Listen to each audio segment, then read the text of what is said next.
Today we're at Cherubini Yachts, and we are going to do a barrier coat and rebuild the bottom of a famous Cherubini 44. These are some of the most beautiful boats built in the 70s and today. This boat spent 30 years in the water. She had some blistering issues. They peeled the boat, spent about 2 years in the yard drying out, or inside actually drying out, and now she's ready for her new bottom. And they've peeled the boat, the bottom of it, taken all the gel coat off, and gotten down into the structural glass in the bottom of it. And what we're going to do is we're going to put a barrier coat and rebuild the bottom of the boat. I'll do a close-up here so that you can see what's going on here. In the close-up, you can see where they've peeled off the material, and it's kind of rough, and it's got some high spots to it and low spots to it. And what we're going to do today is we're going to mix up some slow, medium hardener with low viscosity resin, and we're going to saturate the bottom of the boat with one coat. Now in about 2 hours, 3 hours, this should set up to the point where we can come back and start to fill in the low spots with a filled putty system. And what we're going to do is take that same resin and hardener in a couple of hours.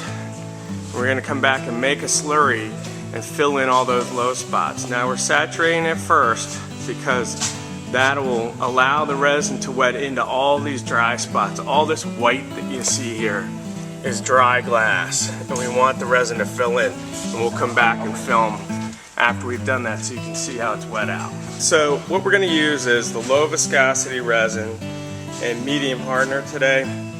We've got a couple of pans set up with these rollers. These are a nylon bristle roller. It's a very different roller. It'll hold a lot of resin.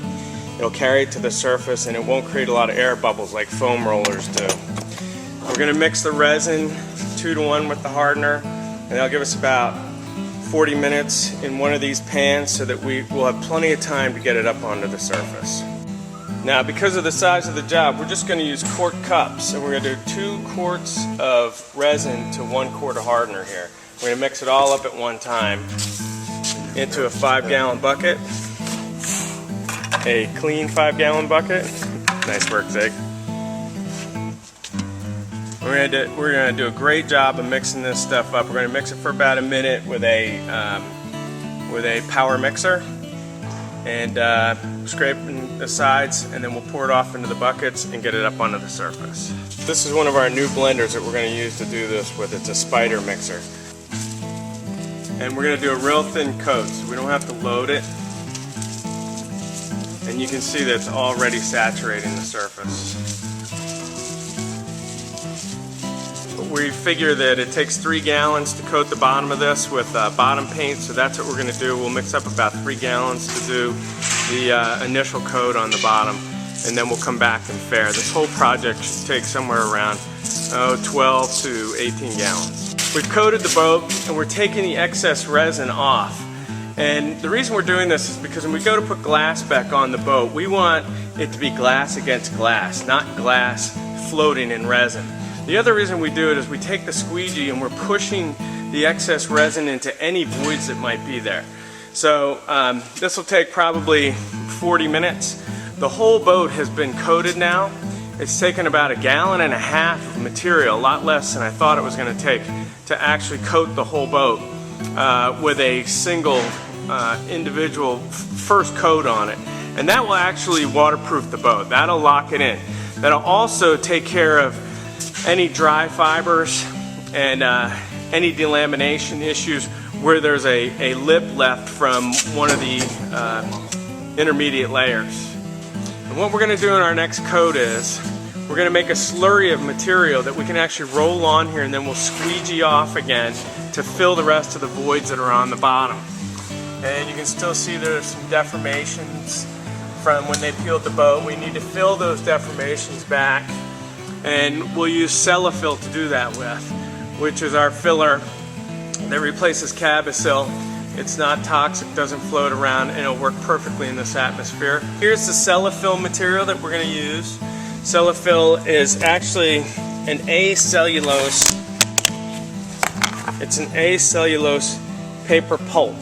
It's a powder, it's like a talc. And that replaces colloidal silica.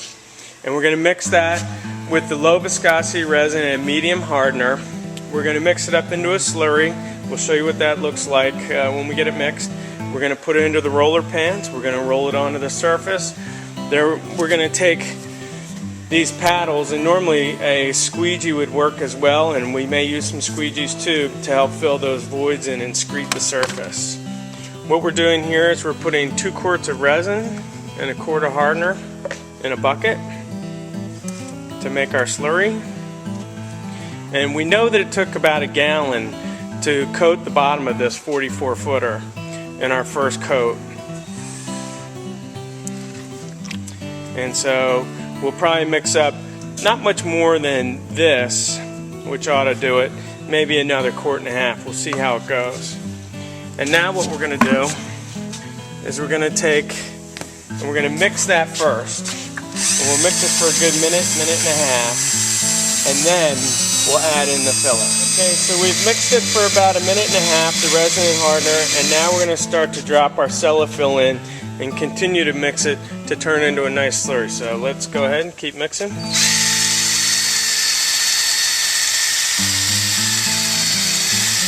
These bristle rollers have a nylon core and they're very solid, so they don't crush, they don't fall apart, and they'll load quite a bit of material in them. This is an 1/8" close snap roller, which likes to load up, but when you roll on, it doesn't leave a lot of bubbles behind. See now, the consistency of the material, it's just getting thick, thick, thick, so it'll create a sheet when you pull your paddle out, and it's going to hang on the surface when we go and load it onto the surface. That's about what we're looking for.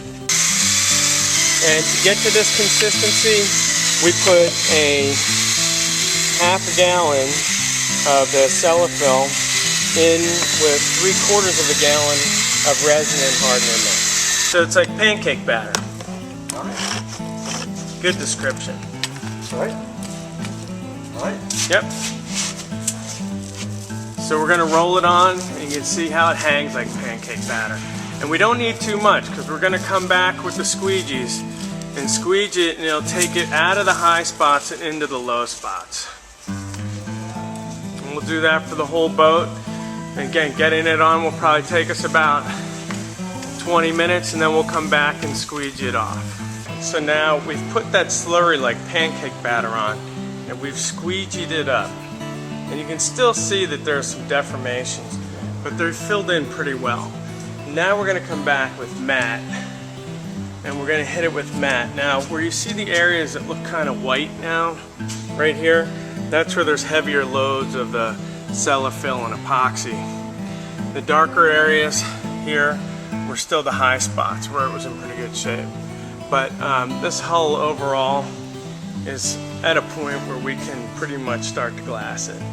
The next thing we're going to do, these guys want to use chopped strand mat and to build this back, and with our epoxy, because of the low viscosity and its ability to wet out, the low surface tension will wet through the 1.5 ounce mat beautifully. So here we are. The next step is for us to start glassing the boat. It's about 3 o'clock in the afternoon. We're going to use this mat. It's is this 1.5 ounce mat? Yes. It's a 1.5 ounce mat that we're using.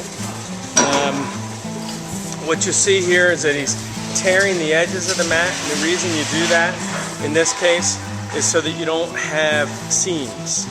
So if you tear the edges, it'll roll out and be smooth on the edges, and you won't see different seams. So what we're going to do is we're going to mix up some resin.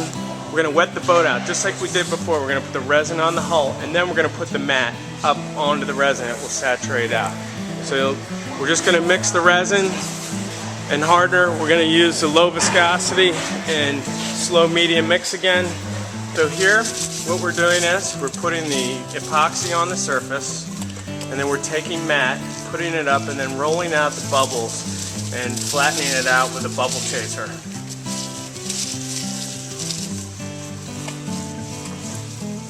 And what's nice about this is that when you use epoxy, you can work a little bit slower. You don't have to go quite as fast. You don't have to rush, because the epoxy gives you time on the surface, in the pot, and on the roller to work with. Unlike a polyester or vinyl ester where you're very limited in time. Well, it's the next morning, and we're back on the Cherubini 44, and we got about a quarter of the, you see here, about a quarter of the stern done. We got the whole boat pretty much faired and barrier coated, and now the glass is going on. They're DAing this morning the starboard side of the boat. And they'll knock this down. It'll take about an hour or so for them to DA the boat. There's no amine blush, so they don't have to wash the boat off this morning. Can you imagine if you had to get out rags and water and wash this whole thing this morning, get all the amine blush off before you had to sand it and then recoat it? It would take hours. And if you missed any of the amine blush, you would have delamination issues. You can see how clean that surface is. There's nothing on it. That's the beauty of moss epoxy. We moved through this project pretty quickly yesterday. They finished up at about 4 o'clock in the afternoon. And this is all mat that you're seeing here that they put onto the surface. 1.5 ounce mat with moss epoxies. It'd be nearly impossible to do that with any other epoxy. It's a great job. It's going to come out fantastic. I want to thank Cherubini Yachts for helping us on this and letting us film in here.